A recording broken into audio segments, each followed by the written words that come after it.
Welcome to the Communication Design, Graphic Design Recognition Ceremony. My name is Kelly Walters, and I'm an assistant professor of communication design here at Parsons School of Design. Despite the tumultuous nature of this semester, the graduates of this year's class of 2020 overcame significant challenges and worked tirelessly to make it to this point. As CD faculty, we are all excited for the graduates, their friends and family who are tuning into this ceremony today. As we stream from this Zoom call onto the live stream website, I would like to direct your attention to the three buttons at the bottom of the screen. And you'll see that there are three clickable buttons: applaud, cheer, or laugh. When clicked, a color burst will overlay on the screen to display your response. We encourage all of you to participate in the ceremony with applauds, cheers, laughs throughout. We're excited that this is such a momentous day. Following the remarks from all of our academic deans, the graduates of the MPS and AAS programs can transition into their separate Zoom calls for their respective program ceremonies. Links to both the MPS and AAS Zoom calls are accessible about midway down this live stream site. And note, for the MPS Zoom call, you will need to pre-register if you haven't already. BFA graduates should remain watching this live stream for the remainder of the ceremony. And following, there will be a virtual breakout rooms with the BFA CD faculty. And without further ado, it gives me great pleasure to introduce our Executive Dean of Parsons, Rachel Schreiber.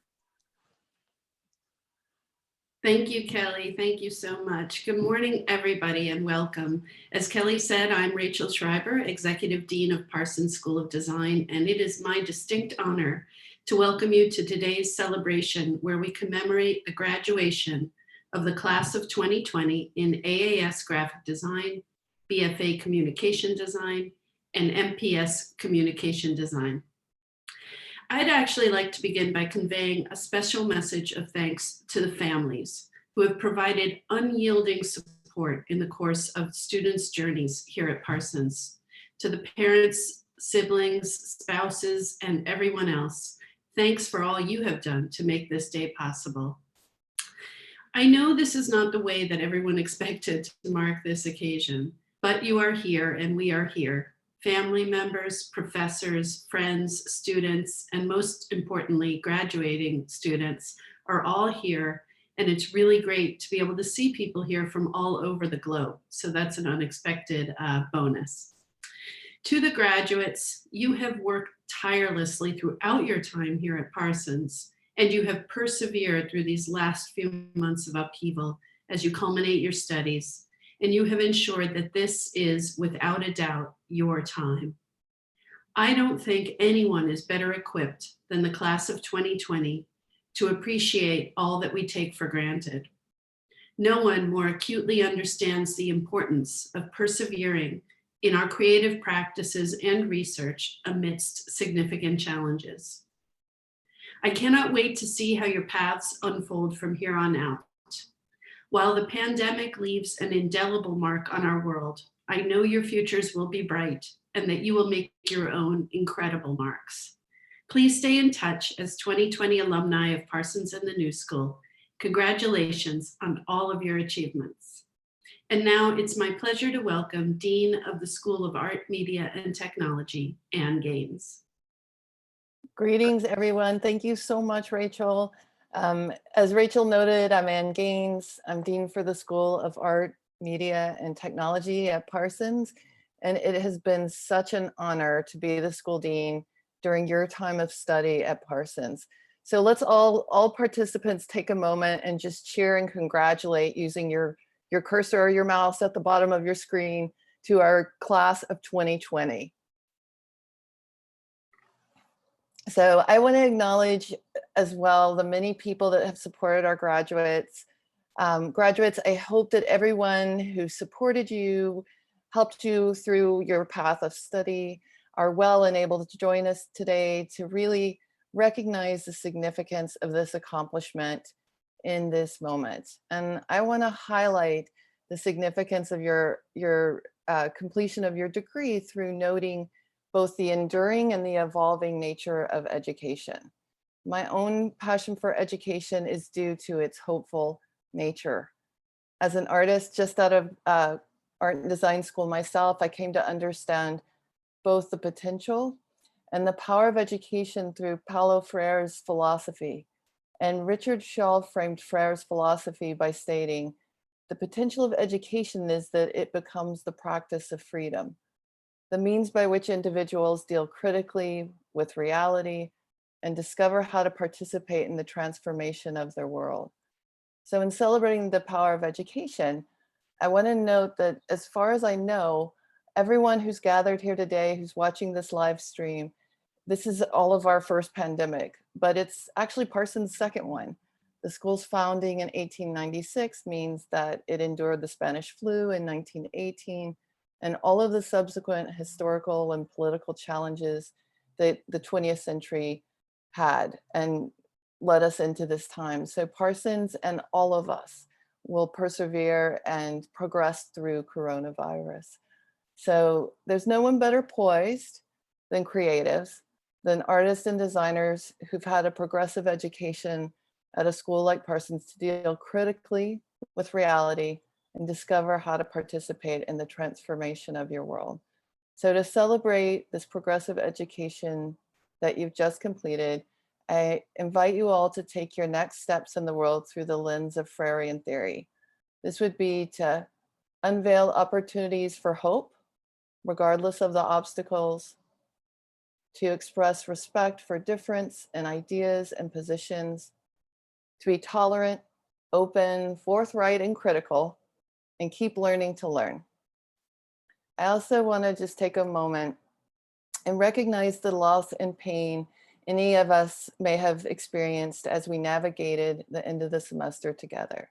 You have my gratitude, my respect for your advocacy, for your presence, and all of your commitment to progress and hope.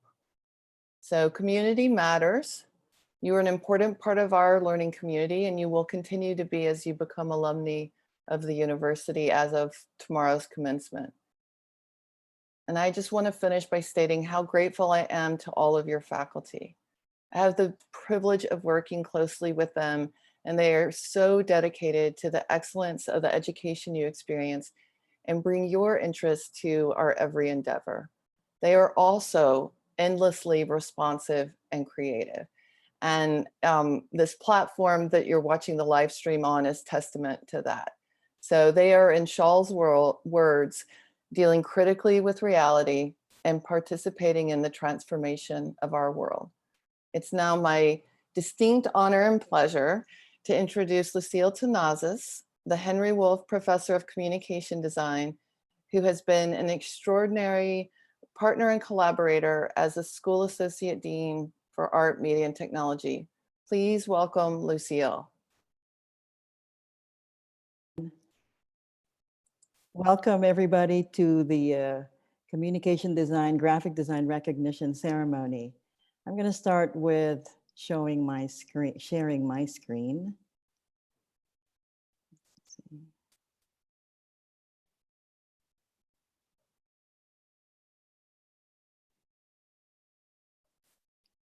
Oh, sorry, I think, let me go to the share screen first.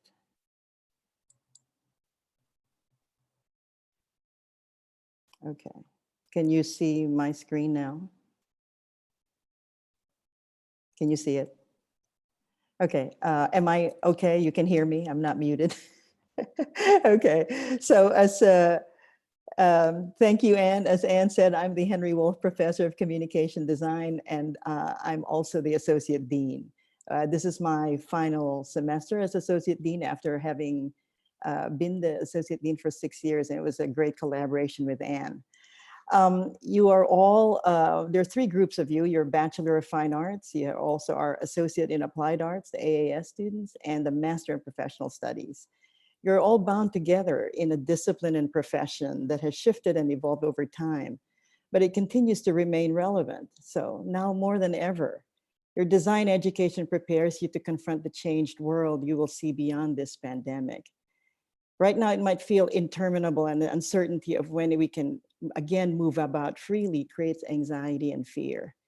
New words and phrases have entered our daily vocabulary. social distancing, quarantine, lockdown, shelter in place, our contact with the outside world has shrunk to the size of the screen. I'm speaking to you from San Francisco, having arrived here on March 16 for a little bit of respite during spring break. It was only supposed to be a week long, but my husband and I are still here with no set date of return. We lived here for 20 years from 1985 to 2005. So returning to our former home under these circumstances is bittersweet. I'm reconnecting with my past life and with it memories of my journey as a young designer, because it was in San Francisco where I first landed, having arrived from the Philippines in 1979. But first, let me take you back to Manila where I grew up. My mother, so here are some examples of social distancing signs all over San Francisco. So here, let me take you back to Manila where I grew up. So my mother, Lamberta Lozada, was a social studies teacher. And my father, Audinas Tenazas, was a civil engineer who showed an interest in architecture. I realized this early on because he commissioned a friend of his to design our house in Manila. But when I came upon the initial drawings after our house had been built, I noticed that the finished house was nothing like what the architect had drawn. Instead, my father had taken it upon himself to design it. I was always interested in art and was quite good at it. And so choosing to study fine arts in college was a natural progression for me. The school that I went to, the College of the Holy Spirit, was a Catholic girls' school founded by German missionaries in 1913, actually older than the new school. I consider my educational background a profound one because when I arrived as a girl of 5 years old to enter kindergarten, I left as a young woman of 22, graduating from college. I had only known one school in my life from my early years, all the way from kindergarten to college. So I was given a Distinguished Loyalty Medalist because I had spent 17 years in the same school. Advertising art was the closest to a design degree and it served as my first introduction to the principles and practice that I would eventually consider as my chosen profession. My father was the oldest of 8 children, shown here in a family portrait with my grandparents and his 7 siblings. We call grandparents Lolo and Lola. With the exception of my uncle, shown here wearing a ship captain's uniform on the right. My father was responsible for putting his brothers and sisters through college. So my father is the one on the left seated. And the point of my story here is that his youngest sister, Florena, my aunt there, in a circle on the second row, became a doctor and emigrated to the United States with her husband, who was also a doctor, back in the 60s, a period we in the Philippines referred to as the brain drain, because of the influx of medical care professionals who left, went abroad, who arrived in this country in search for a better life, but also as a response to a shortage in this particular field. With the 16-age difference between my father and my aunt, it was only natural that she would look up to her eldest brother as a surrogate father, especially after my grandfather died just before she left for the United States. I was 16 years old when my own father died, and my mother, being both an educator and entrepreneur, undertook the raising of her 6 children. I finished college, was living at home. I had a good job, working at a pharmaceutical company as a graphic designer, hanging out with friends, and doing the normal things a young single professional was engaged in. My aunt, returning to Manila for the first time in 15 years, sat me down and asked if I was interested in pursuing graduate studies abroad. I said, hey, no, I'm not interested at all. I said I wasn't really, because I didn't want to leave everything. I just graduated from college. I didn't want to leave the safety net of my family, a career that was just beginning, and my independence. But in a serious tone, she stated her generous offer. I can only say was her gift to me. I will never, she says, I will never be able to repay your father for the debt, for what he had done to me to help me get my education. But if you ever want to come to the United States to study, I will take care of it. So this is a phrase, utang na loob, which means, and you pronounce that, it's a Tagalog phrase, utang na loob. It is a Filipino cultural trait, which meant translated literally means a depth of one's inner self, which is loob. It is also often translated as a debt of gratitude. But the essence of utang na loob is an obligation to appropriately repay a person who has done one a favor. The favors which elicit the Filipino sense of utang na loob are typically those where value is impossible to quantify, or if there is a quantifiable value involved, involves a deeply personal internal dimension. It goes much deeper than ordinary debt, or even the Western concept of owing a favor. Filipino psychology explains that this is a reflection of shared personhood or shared self, which is at the core of the Filipino value system. After my aunt left, I applied to several schools and I was rejected by almost all of them. In several instances, I did not get any response or even an acknowledgement of my application. I was then taking advantage of design classes at California College of the Arts, and that's why I landed here in San Francisco. And on a fluke, during a holiday visit to my aunt, who at this point was living in Michigan, interestingly enough, 10 minutes from Cranbrook, where I would end up going to graduate school, I called Catherine McCoy to show her my portfolio, and I was accepted on the spot. And the rest is history. So this was my perception of America. I thought, because the Philippines, as you see there in the circle, all the major cities are all interconnected and only focus in one part of the Philippines, I thought that the United States was the same. That Chicago, New York, LA, Washington, DC, San Francisco were all connected. And so when my aunt told me that I should go to a school in Michigan, I said, well, I've already signed up to a school in San Francisco. And she said, why did you do that? Well, I said, well, that was the one school that accepted me. And she said, well, how can you visit me? It's gonna be a while. And I said, no, that's okay. I'll just take a bus on the weekends.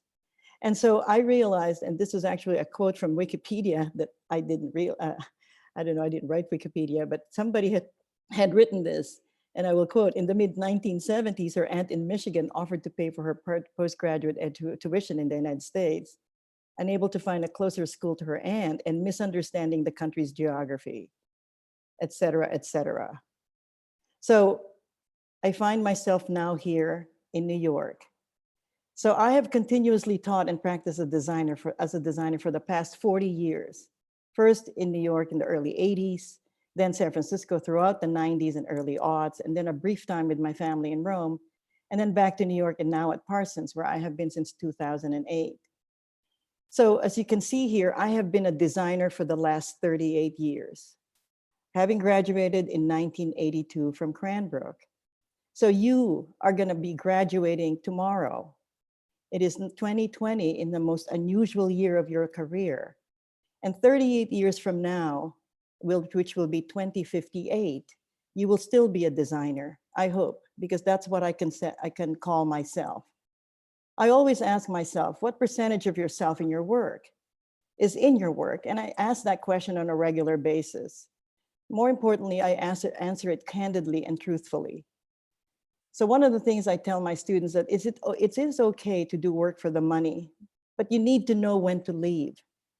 You have to work for people whose values mirror yours, and even more importantly, imagine having lunch with them and having a good time.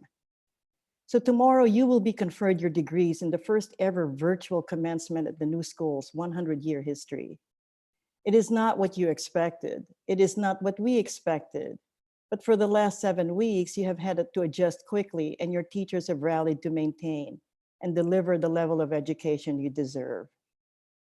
The world has been turned upside down by the COVID-19 pandemic, and in such an accelerated pace, with a worldwide count of countries reeling from the loss of lives in the hundreds of thousands, people laid off or furloughed with no sense of when this will all end, it is easy to lose hope and see beyond the day-to-day, where things change rapidly and exponentially. So I would like for you to consider your life in design as a path of self-knowledge and a frame with which to understand yourself in the world. A friend of mine, Jessica Halfand, a founding direct editor of Design Observer, rightly observes this time as one of captivity, in quotes. We know that this is just a practice round because you will have many more.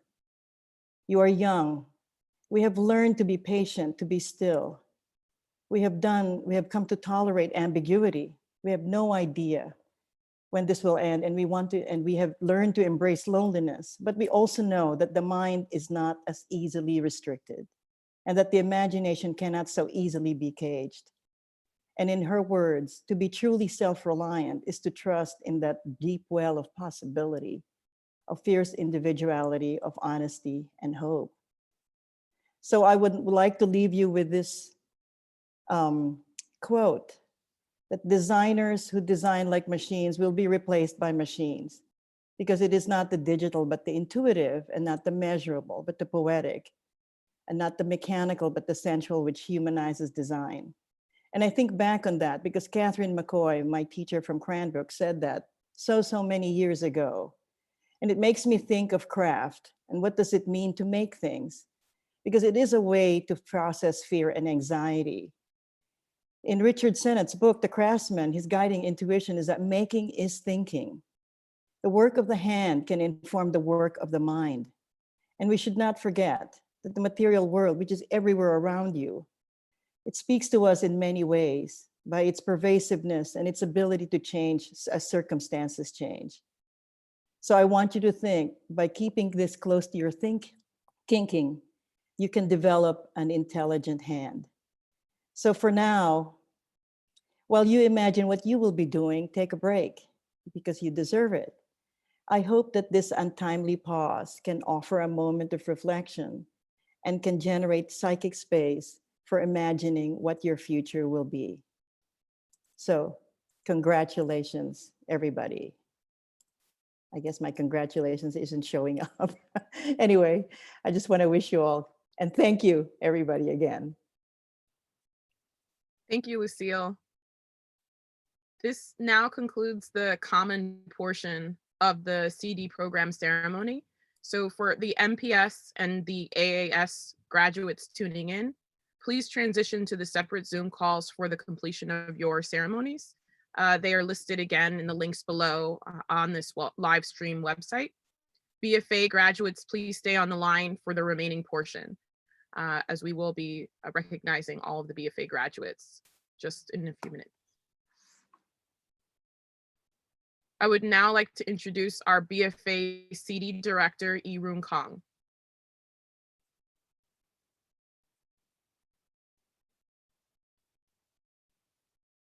Second. Hello, and congratulations to the class of 2020. My name is Irun Kang, and I'm the director of the BFA Communication Design program. As Anne briefly mentioned, communication design has a long history at Parsons. We're the oldest undergraduate communication design program in the United States, dating back to 1908. When it was called graphic design and advertising. We actually came a long way since then. We're now the most internationally diverse, technologically inclined, socially minded, future-focused, and interdisciplinary program of its kind.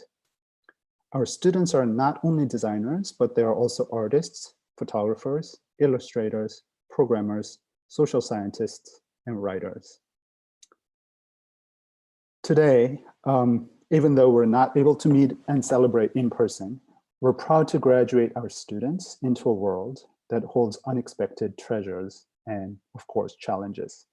But before we do, I have a few words to share with the parents who are here today. I read in the news all the time about how our younger generations aren't necessarily a good enough commodities in the marketplace. And I'm sure some of you are in positions where you can hire this younger generation people. However, I want you to know that I work with these people in their 20s every day, and they're more sophisticated, more skilled, more open to diversity, and more adaptable and resilient than I was at their age 20 years ago. And I'm certain many of you will find that this is the case for you too. We prepare our students to become a design thinker and a lifelong design practitioner. These students have spent their last year working on projects that matter to them, and they have shown us that they are fierce and they're fearless in shaping their practice and career. They're going to rule the future, and it'll surprise even themselves with this justice and kindness and empathy. So I want you to take time now and please listen to them so that so that you know what that it's going to be like. You will learn about their desires, passion, and life goals that are far more important and valuable to discuss than how to get a high-paying job right after graduation. So please engage with that conversation today. And to the graduates, there are 3 things I'd like to say as you go out into the world. First, you're not done learning. From now on, every person you encounter is your teacher. Don't ask yourself whether those people like you or if they understand you exactly or what they can do for you. Instead, ask yourself if you can learn anything from them. This is going to be your life journey. And second, I want you to be grateful for every single time that someone puts aside their own desire to be liked by you in order to make you better. Because if you don't, what you are now is the best you will ever be. Third, you may have some adversaries along the way, but none of them will be as cunning as you. I hear students tell me all the time who they think they are and what they think they're interested in and why that means they can't do something. But they're wrong. You're always in the process of becoming something, and that's fully within your power because you can learn anything. Because from now on, everyone is your teacher, and I want you to not forget that. And also don't forget either that what we have experienced here at Parsons together is something that does not exist anywhere else in the world and has never existed at any other time. People tend to think of the schools as a fixture in their landscape, but the schools are like rivers. They're ever changing and they have great impact. So take all the best of what you saw here, not only in the school, but in the city, and make it happen elsewhere. The spirit you have brought here, the one that made you bring people up when they were down, the one that made you teach someone something new when you could have done nothing, I want you to take it everywhere you go. For our time, I'm really so grateful to have had you as my students for the hundreds of conversations about design, about life, and about the future. I've learned so much from you, and I'm really grateful for that. So thank you. And for parents, I'd like to say thank you for your trust and for supporting your sons and daughters through this time in their lives. And with that, I'd like to introduce our proud student speaker, Leo Sanchez, to address the BFA Communication Design class of 2020. Thank you.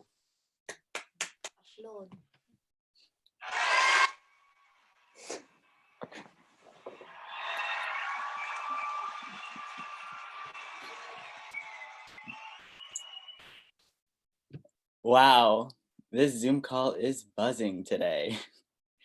I want to extend a thank you to the CD faculty and my fellow classmates for allowing me to talk in front of you all. I also wanted to take a moment to acknowledge all the essential workers, frontliners, and everyone who is keeping this world running. Your work is not to be undermined, so let's give it up for them. Click that clap button. Like many of you, I come from a family of immigrants. Both my parents came here to New York during the 80s. My father came from Batangas, a small province in the Philippines, as a doctor, and my mother came from Manila to attend college in Queens and now works for our beautiful city. Both struggled and sacrificed in search of a prosperous future, not only for them, but unselfishly for me and my sister. And this narrative parallels the lives of so many of you. So I want to give a moment to acknowledge the parents, guardians, mentors, and friends watching today who have time and time again continued to support our pursuit in the arts. We are obviously living in a very trying time with tragedy and fear. However, I think I speak for all of us that these last 2 months provided an opportunity for reflection. Time I feel that we all lost being so engulfed in the chaotic and fast-paced environment of our city. With this extra time, I found myself sitting in my room, talking to my plans about our future as designers and artists. And while the work of essential workers is taking precedent at this time, this should not diminish our importance as creatives. In moments of chaos, there's no denying that we turn to the work of creative minds to bring warmth to an otherwise bleak world. And yes, I'm looking at you, Nintendo. Thank you for crossing those animals. Recently, a friend of mine reminded me of a quote from David Mitchell's Cloud Atlas, where Haskell Moore states, "No matter what you do, it will never amount to anything more than a single drop in a limitless ocean." In response, Adam Ewing says, "What is an ocean but a multitude of drops?" This reminded me that it only takes one person to start change, but it takes community to create impact. We need to keep our communities together. In a world where quarantine and social distancing is the new normal, what happens to our public events? What happens to our celebrations? What happens to our protests? And with everything becoming digitized, how do we respond? This is where our work resides. Our creativity should not waver, rather it should endure and be as loud as it can be. There is no written playbook on how we deal with this situation, but we are writing history. Our collective voice can be used to innovate and connect humanity in ways we couldn't imagine.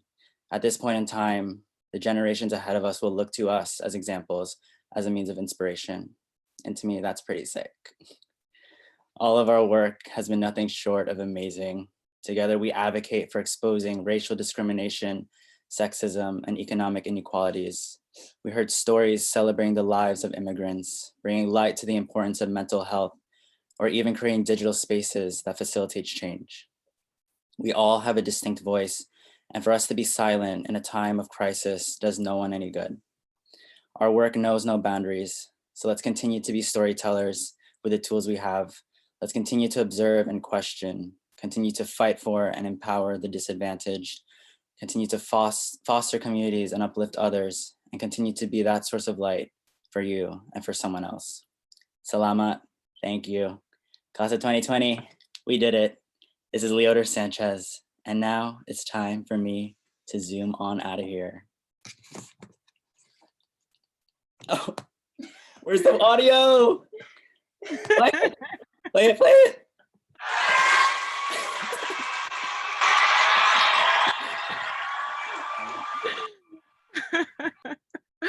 Thank you so much, Leo, for your inspiring words.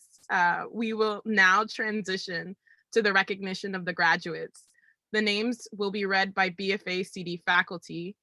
The order of the names will be alphabetically organized by section, and they will follow the following order: Youjong Park, Joe Marionek, Dinah Freed, Ingrid Chow, Tom Griffiths, Andrew Leclerc, Luke Bowman, Juliette Cesar, the Fall 2019 graduates, and myself, Kelly Walters. With that, I'd like to introduce Youjong Park to begin the recognition of the names. Hello, hello. It's my honor to announce the graduating class for my thesis section this year.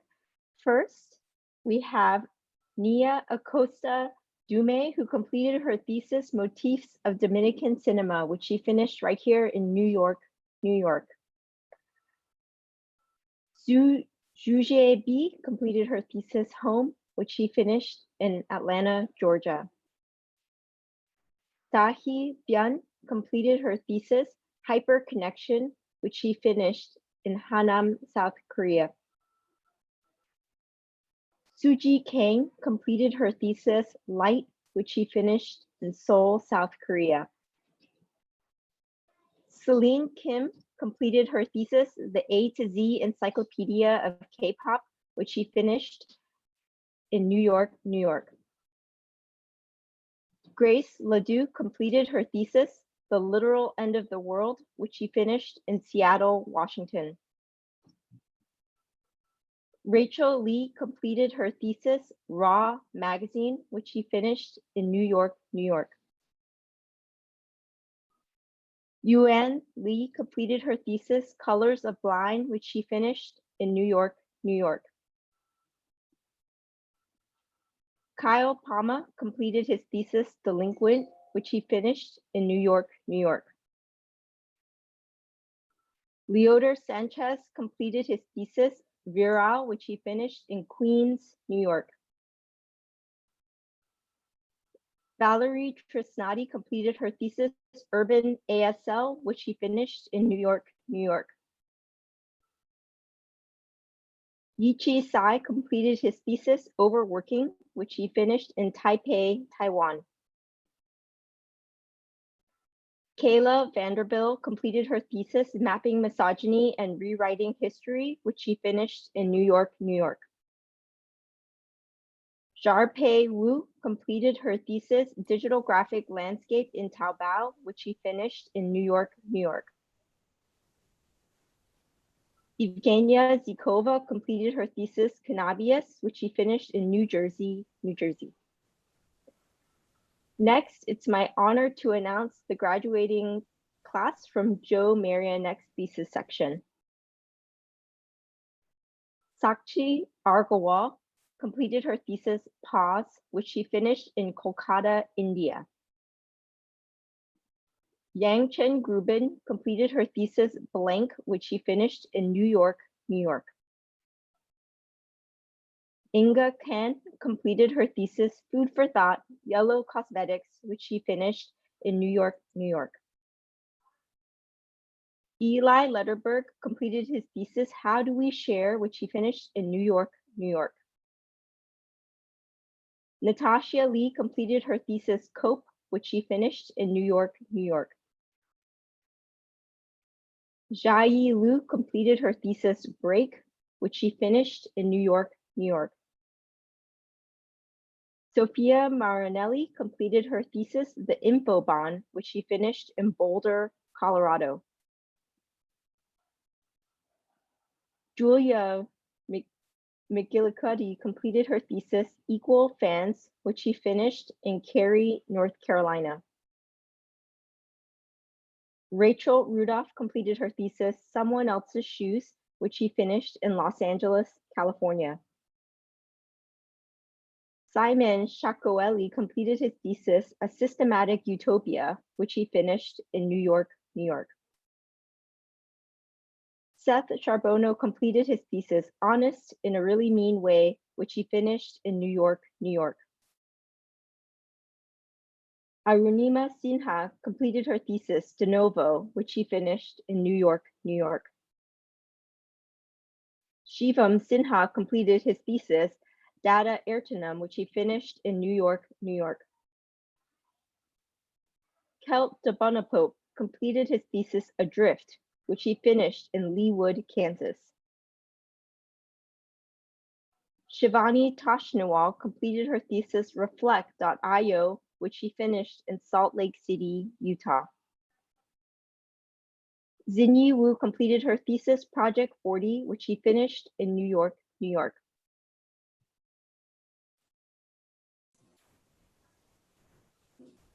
Hello, my name is Casper Lam. I'm Assistant Professor of Communication Design, and it is my pleasure to announce the thesis students from Dinah Fried's class. Emily Barrow completed her thesis, Anti-Objects in New York, New York.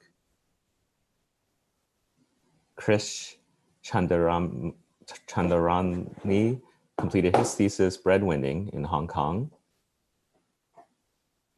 Kristen Cheek completed her thesis. Won Keung-jung completed her thesis, Bye Bye in Seoul, South Korea. Shanjita Kibria completed his thesis. Alicia Lee completed her thesis, Attach in Pittsburgh, Pennsylvania. Jimin Park completed her thesis, Seoul City in Seoul, South Korea. Tunchanok Patanake completed his thesis. Jason Sloves completed his thesis, Inaccessible Earth in New York, New York. Kiana Tosi completed her thesis, Camp Tigertail in Los Angeles, California. Ha-an Tran completed her thesis, IRL in New York, New York.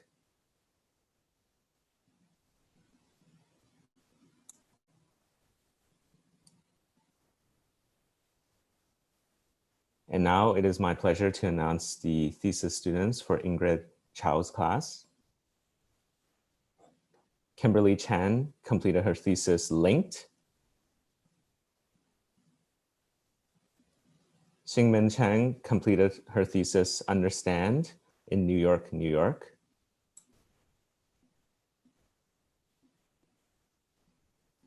Youjong Kim completed this thesis. Tiffany Leung completed her thesis Stories of Baba Nungya in Singapore. Daniel Mullins completed his thesis Interactive Urban Spaces in Detroit, Michigan. Nikki Taylor completed her thesis. Anastasia Papakonstantinou completed her thesis NYC Protest Manual in New York, New York. Cindy Shi completed her thesis Spur in New York, New York. Tingyu Su completed her thesis Chinese to English and Back in New York, New York. Camilla Ulari completed her thesis. Jingyi Wang completed her thesis Stop and Think in New York, New York. Xingchen Zhang completed her thesis Incomplete Human in Baltimore, Maryland.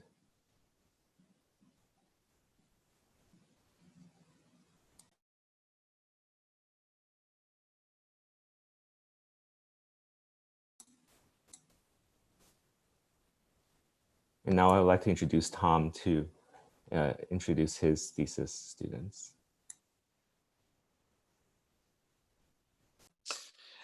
Emily Burgesson completed her thesis. Idil Salik completed her thesis in Turkey. Haben Chiang completed her thesis in New York. Misha Dashnell completed her thesis in New York. Vincent Garcia completed his thesis in New York. Bobby Hill completed his thesis in North Carolina.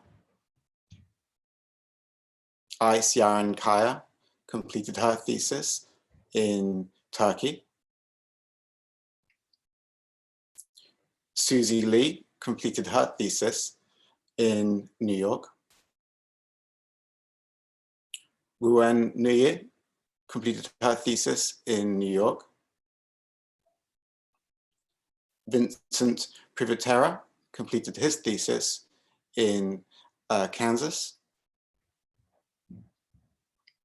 And Lily Saili completed her thesis in New York.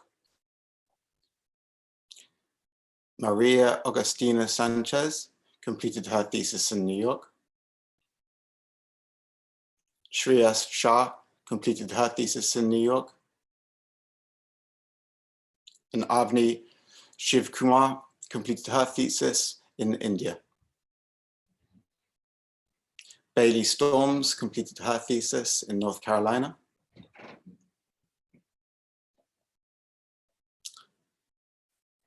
And next we have Andrew Leclerc. Thanks, Tom. Yeah, my name is Andrew Leclerc, and I'm very excited to be recognizing the students in my thesis section. First, we have Sejal Aggarwal. She completed her thesis, Chuni Collage in New Delhi, India. Sonja Briney, she completed her thesis, Candy Mountain in New York, New York. Paloma Corrigan, she completed her thesis, Rememory in Stamford, Connecticut. Evelyn Feng Zong, she completed her thesis, Made in Costa Rica in Los Angeles, California. Carolyn Olugabel, she completed her thesis, AE18 in Sieversheim, Germany. Arani Halder, she completed her thesis, Untranslate in New York, New York. Madison Jennings, she completed her thesis, The View from Here in New York, New York. Emily Hugh Fu Lee, she completed her thesis, Local Nibbles, in Hong Kong. Sinong Lee, she completed her thesis, In Progress, in Hangzhou. Sichai Liu, she completed her thesis, Balancing the Unbalanced, in Shanghai. Hyun-sun Om, she completed her thesis, Wrong Desire, in Seoul, Korea. Taylor Sade Roshilo, she completed her thesis, God, I Wish You Could Have Been There, in New York, New York. Yu Chen Su, he completed his thesis, Stay In, Play On, in New York, New York. Manasi Vashi, she completed her thesis, A Visual Dissection of 90s Bollywood Music, in New York, New York. And Sophie Westfall, she completed her thesis, The Truth Is, in East Stroudsburg, Pennsylvania. And now I'm going to announce the students in Luke Bowman's thesis section. Or Luke can also. Wait, Luke is here. Luke is here. Oh, okay, great. So I'll Sorry, turn it over, Andrew. to announce the students in his section. Okay, great. Congratulations to everybody in my section and everybody in all the sections. Great work today, and always awesome to see the work. This is graduating is Julie Chen. Julie Chen doing her work in time-based media. She's graduating from here in New York. Maria Guardazzi, her project dealing in product design and specifically in cross-branding exercises in Miami, Florida. Gideon Gulko, working specifically on interactions in the subway system here in New York. We fondly remember him. He's doing his work here in New York City. Milani Jinghan Hu is doing work specifically dealing with tourism and new models for thinking about how we remember our travels. She is working in New York City. Sejung Hwang, working in New York City, working specifically on new models of time and how they relate to the tea ceremony. Saewon Kim, represented by a black void here, was working on the tradition of painting called Dansakwa. She was working in Seoul, South Korea. YJ Kim, Youjong Kim, working on new interfaces in mobility. He's working in Seoul, South Korea. Rashika Krishnan, working on the new ideas about how to remember and access memories. She's working in New York City. Aries Maya, working in New York City and dealing with projects on the nature of suburbia. Eleni Mentis, working in New York City on issues in New York City, dealing with displacement of local communities. And Catalina O'Connor, project title Nojo, dealing with a magazine that has new models of thinking about extending our palette of foods. She's working in New York City. Brendon Park, working on new models of how to access news, and he's working in Atlanta, Georgia, I believe. Sana Park, working on the ideas about materials as they interface with reading and text. She's working in New York City. Mirella Tovar, working in New York City, dealing with the interfaces between typography and materialism. Emil Waldron, working on working on transparency in thinking about the interface between health services and the public. He's working in upstate New York. Andy Yang, Jung Kang, is dealing with ideas about how to interface with our memories of our loved ones. He's working in New York City.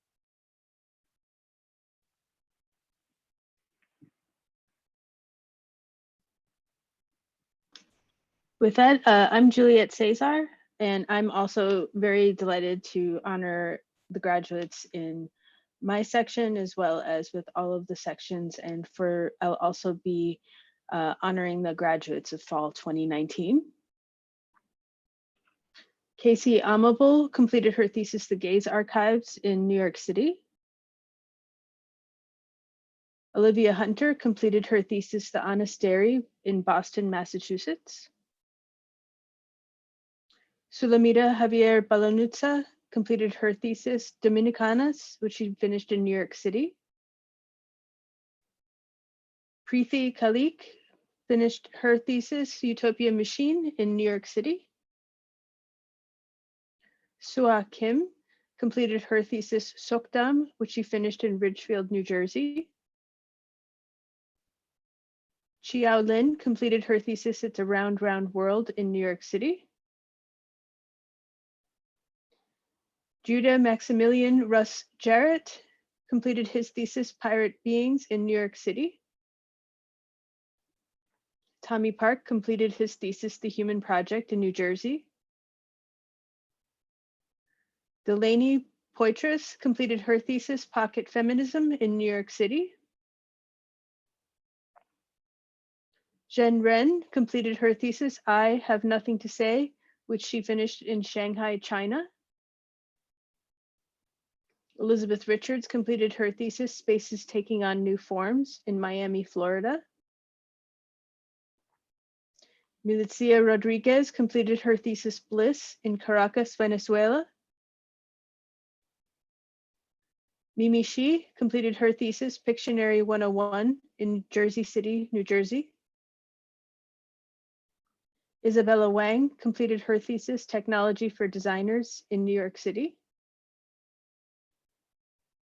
Ellie Wolfond completed her thesis, MYRT, My Year of Research and Things, in Toronto, Canada. And Youjong Wang is not in my section, but She's in mine, but we can. do you want to say what? Yeah, I put it in the end. Okay. But yeah, we can do it at the end.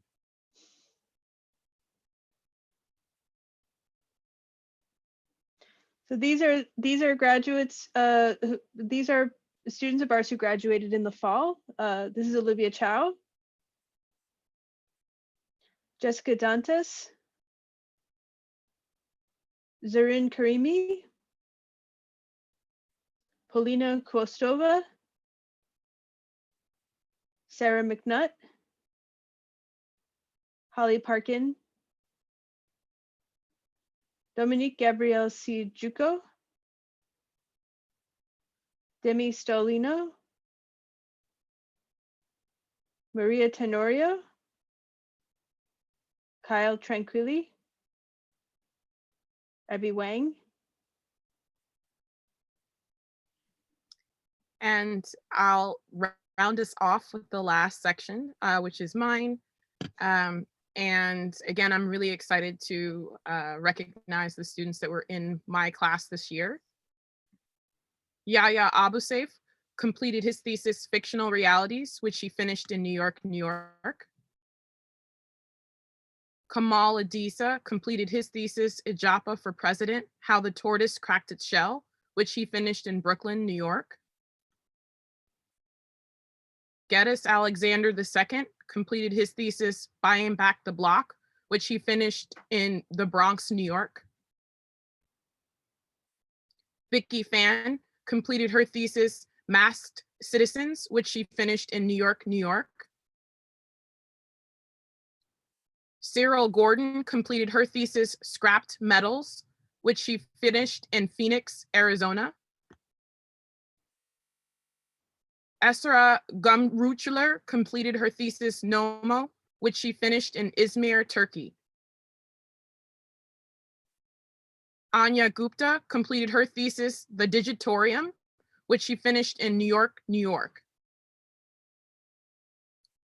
Sanika Mehta completed her thesis Vet Coplate, which she finished in Rye Brook, New York.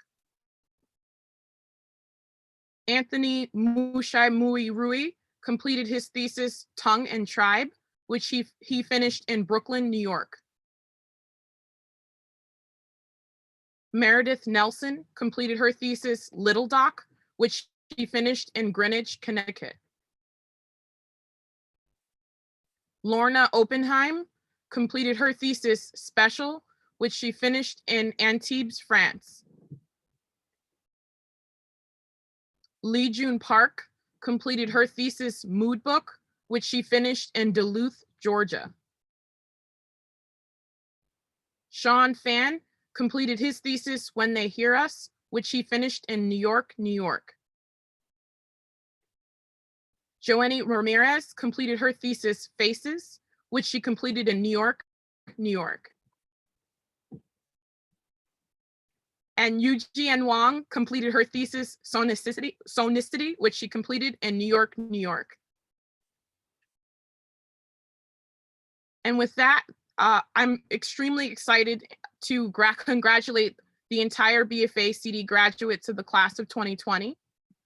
As we conclude, I would like to remind you all to join the Zoom breakout rooms that are accessible at the bottom of this live stream site, where you can meet with the CD faculty, their graduates, their family, and friends. Please transition to those rooms now for a post-ceremony reception. And again, I want to thank our faculty, our family, and friends who are all joining this live stream today. So congratulations.